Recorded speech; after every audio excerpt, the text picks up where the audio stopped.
Hey YouTube, welcome back to Break Free TV1, where we are breaking free from the bondage that has prevented us from living the life that God has created and ordained for us to live.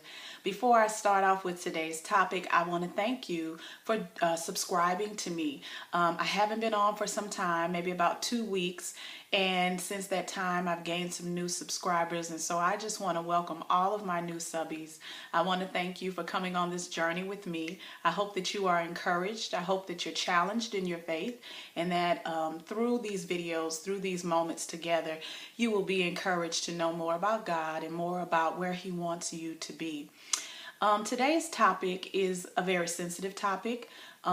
We may have to do two parts because I am very passionate about this. I'm passionate about Christ, but I'm also very passionate about men and women who are post-abortive.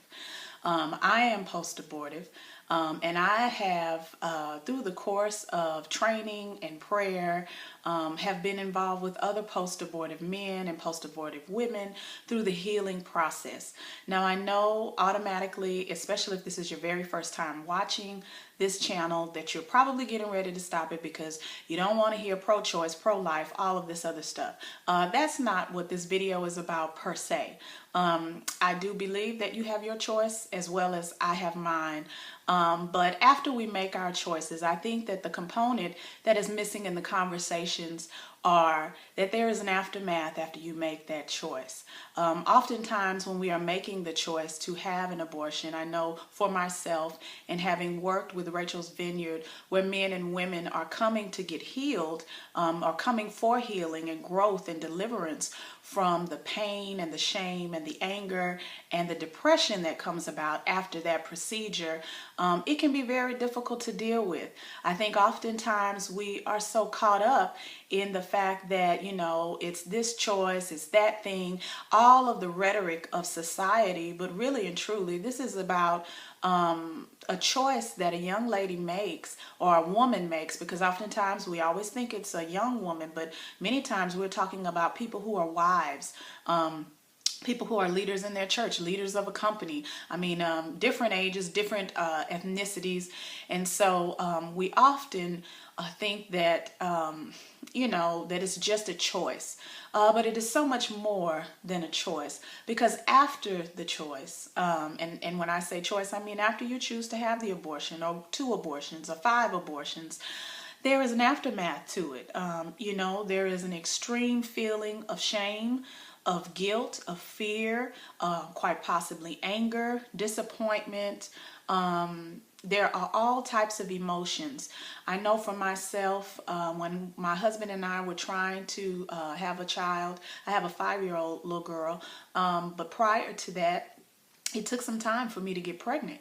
And oftentimes I would condemn myself and think that God was punishing me because it was taking so long for me to get pregnant.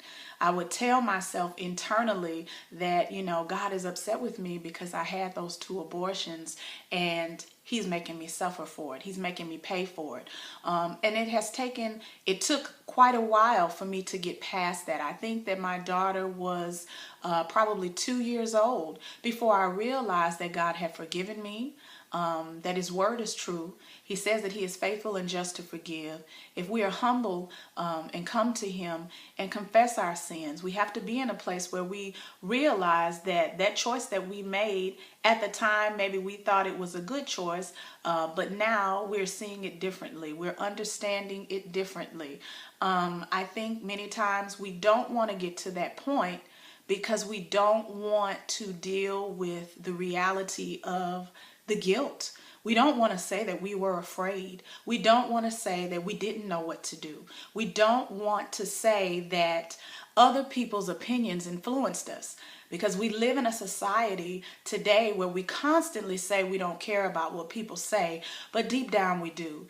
If we didn't care what people said, there would be no YouTube, there would be no Twitter, there would be no Instagram, there would be no Facebook. We're all looking on these social medias to see what people are saying about what we've posted or what's going on in the world. And so There is something that happens once you get off of that table, or you take the pill to start the process of an abortion, that happens internally.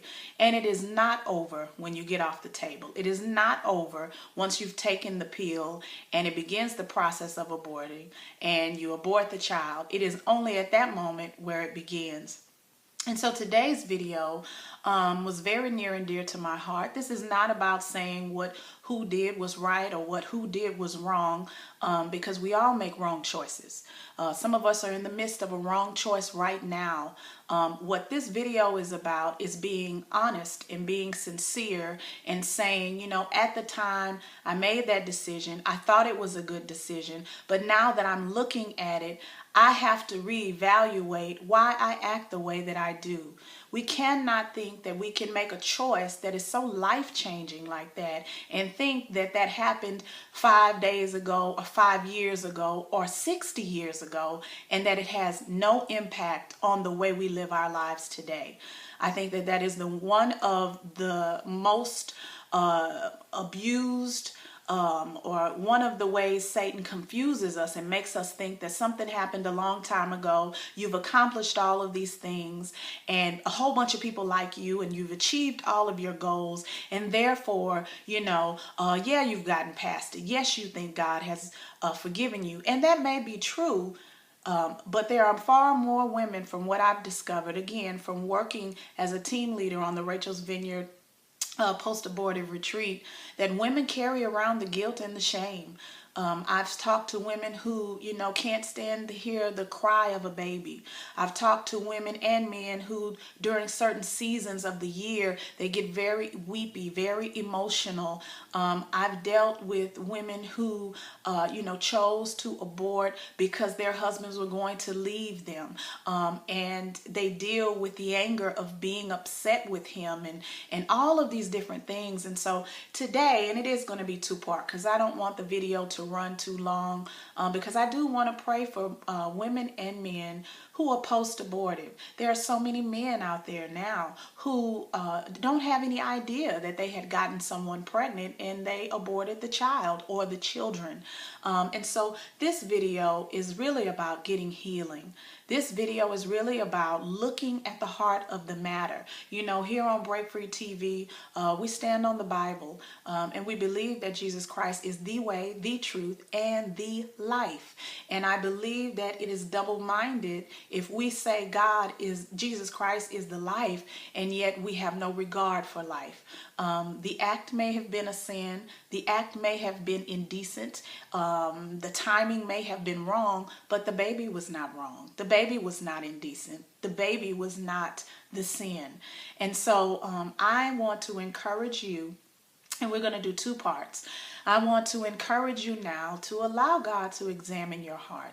If everything is not okay, stop tricking yourself and allowing the enemy to convince you that everything is okay simply because you've achieved a number of things. If you don't know why you act the way that you do, if you don't know why sometimes you just get angry and you cannot understand why, if you don't know why you can't love your children the way they deserve to be loved, the root of that problem could be in the choice that you made years ago. And deep down in the recesses of your heart, you know that fear, that humiliation, that anger, that depression, that sadness is guiding your life, and you don't know how to break free. And I'm talking to people now who are sincerely suffering, who are really hurting. I do understand that not everybody feels this way, and that's fine. I'm not talking to you, but I'm talking to the woman who is hurting, who the thoughts of that decision have haunted her, who whenever something goes wrong in her life, she turns and blames it on that. She thinks that God can forgive her for every single thing except for that. But I'm here to bring you good news. Our God is faithful, and He is generous, and He is compassionate. He understands our mistakes, and He understands our triumphs. If you will allow yourself to admit what you chose and how you're feeling about it and how it has directed your thoughts, your life, the intentions of your heart, God can begin to work a process in you. But first, you have to come to Him. You have to confess. You have to humble yourself. You have to be sincere. You have to be honest with God. And that will begin the process. So I'm going to stop right here because we're coming up about on 10 minutes. And I'm going to do a part 2. And in part 2, we are going to be praying for post-abortive women and post-abortive men. Be sure and like this video and subscribe if you're not already a subscriber. And also you can follow me on Twitter at Barbara Daughter, as well as Instagram at Lady Candace. And I'm on Facebook with Church Girls with Curls. So I will look forward to praying with you on the next video. Take care.